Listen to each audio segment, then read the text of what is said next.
बिहार भगवान का लाडला बेटा था, उसके पास पानी था। उसने पानी के प्रबंधन के बारे में कभी गंभीरता से चिंता नहीं की। आज की तारीख में आपके 11 जिले सुखाड़ में दर्ज है। तो बिहार को लेकर के आपको क्या लगता है, यहाँ किस प्रकार का संकट है?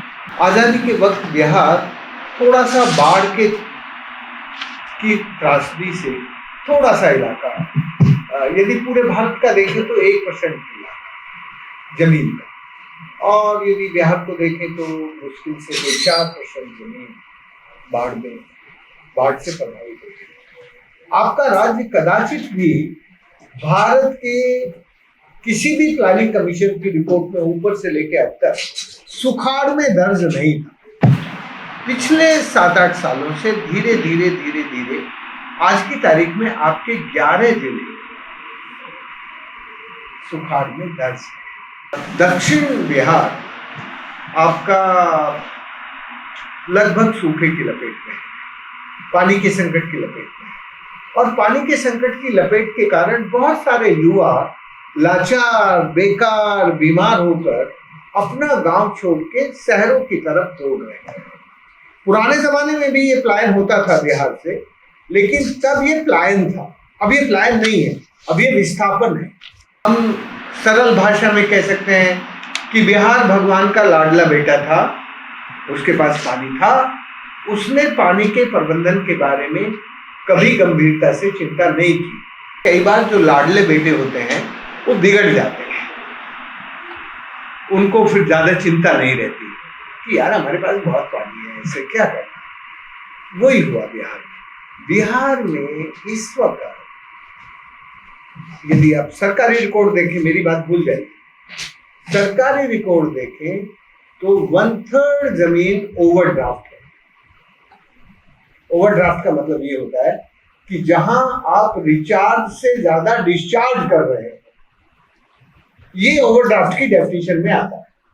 तो आप अभी बिहार के दक्षिण बिहार के इलाके में जब भी जाके थोड़ा समझने की कोशिश करेंगे तो अंडरग्राउंड एक्यूफर्स हर साल कहीं कहीं 1 मीटर और कहीं कहीं एक साल में 2 मीटर, कहीं 4 मीटर, 2-3 जगह तो मैंने इस यात्रा में देखा 5 मीटर तक भी नीचे गया है। एक साल के अंदर 5 मीटर बहुत होता है। 5 मीटर। बिहार एक पानीदार राज्य है, लेकिन अब वो बेपानी हो रहा है क्योंकि बिहार में जो क्लाइमेट चेंज के कारण और ग्लोबल वार्मिंग के कारण आपके रेन पैटर्न चेंज हुए, वर्षा का चक्र बदला है, और वर्षा के चक्र के साथ आपके क्रॉप पैटर्न बदले नहीं।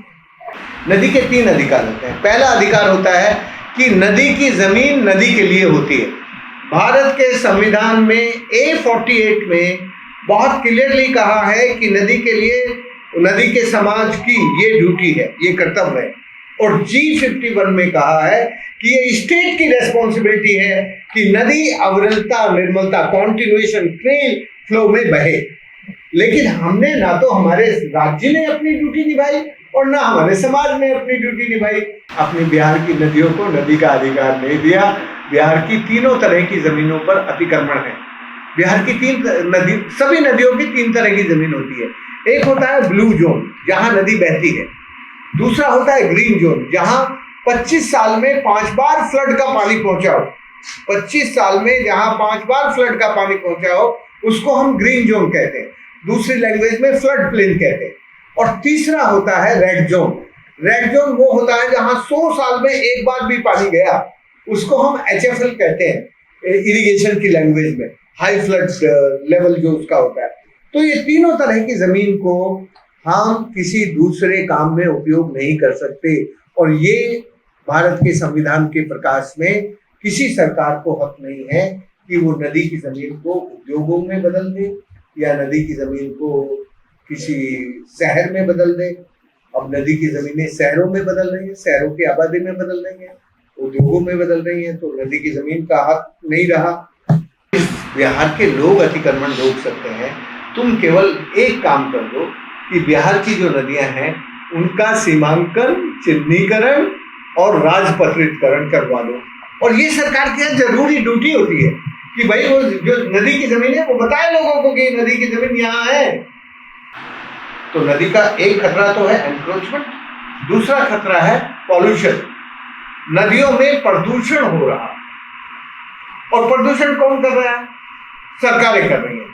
सारी पंचायतें और म्युनिसिपल कॉर्पोरेशन सरकार है, समाज भी कर रहा है। मैं ऐसा नहीं कि समाज को क्लीन चिट दे रहा हूं, पर यदि सरकार ये कहती है कि हम अपनी नदियों को क्लीन चाहते हैं, तो पंचायतों को और म्युनिसिपल कॉर्पोरेशन को, जो बिल्कुल सरकारी सिस्टम के हिस्से हैं, उनको दंडित करे। जो नदी में पीने वाले पानी में वो गंदा पानी मिलाते हैं, मलमूत्र मिलाते हैं।